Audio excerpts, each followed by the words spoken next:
O que é, pois, a igreja? A igreja é uma realidade tão rica que não cabe nos limites de uma definição. Por isso dizemos que a igreja é um mistério.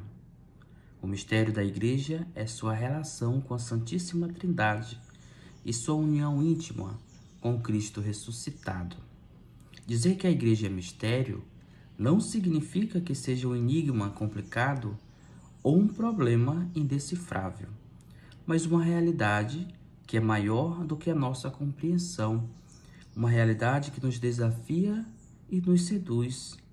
Nela nos mergulhamos cheios de respeito, alegria e encantamento.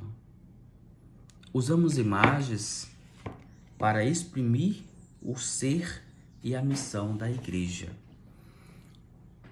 porque elas são mais expressivas do que as suas definições. Quando o Novo Testamento denomina a igreja templo de Deus, ou templo do Espírito Santo, podemos recorrer à passagem, segunda carta de São Paulo aos Coríntios, capítulo 6, versículo 16. Esta expressão não designa o edifício, mas a comunidade reunida. A assembleia reunida é o templo onde Deus habita. A igreja também é chamada de esposa de Cristo, pois ela forma com ele uma totalidade, uma só carne. Está unida a ele pelo amor e a fidelidade. A igreja é também designada nossa mãe e mestra, que nos comunica a vida divina através dos sacramentos. Ela nos ensina a palavra de Cristo e nos educa como verdadeiros discípulos de Jesus. São Paulo usa 3 imagens complementares para falar da igreja. O novo Israel, podemos conferir em Romanos capítulo 11, versículo de 17 a 18. Corpo de Cristo, 1 Coríntios capítulo 12, versículo 13.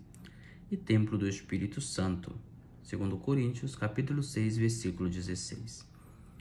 Estas imagens mostram a dimensão trinitária da igreja, a criação do Pai, povo de Deus, através da obra redentora do Filho, corpo de Cristo, na comunhão do Espírito Santo, templo do Espírito Santo.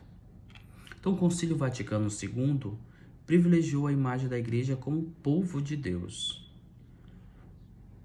A imagem de povo está ligada à igualdade fundamental entre os membros da igreja.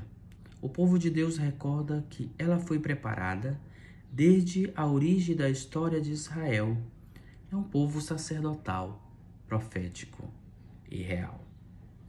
A igreja também é corpo de Cristo. É uma realidade semelhante ao corpo humano, ou seja, tem uma cabeça e um conjunto organizado de membros. Cada membro, órgão, desempenha sua atividade específica em vista do bem de todo o corpo. Entre os membros do corpo existe mútua dependência e todos são importantes. Vigora entre eles a comunhão. Quando o membro passa bem, isso repercute em todos os membros. Quando o outro passa mal, o sofrimento afeta todo o corpo. Em outras palavras, quando o membro da igreja peca, a comunidade fica enfraquecida. Quando o membro se santifica, todo o conjunto fica revigorado. Os membros da igreja, corpo de Cristo, são todos os batizados. É próprio do corpo ter uma cabeça, segundo São Paulo, a cabeça da igreja é Cristo. Colossenses 1, versículo 18. É dele que provém a vida da graça para todos os membros da igreja. A igreja é templo do Espírito Santo, que é a alma da igreja. Como a alma no corpo humano, o Espírito Santo está presente em toda a igreja e em cada um de seus membros.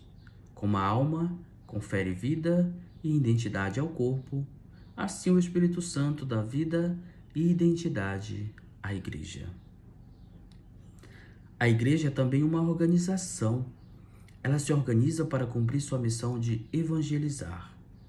Por ser uma organização, é uma instituição com visibilidade na sociedade, com leis próprias, ministérios ordenados, bispos, padres, diáconos, ministérios não ordenados confiados aos leigos, a vida consagrada, religiosos e religiosas e o laicato em geral.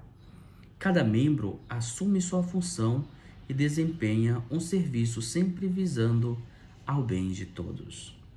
A igreja é assim.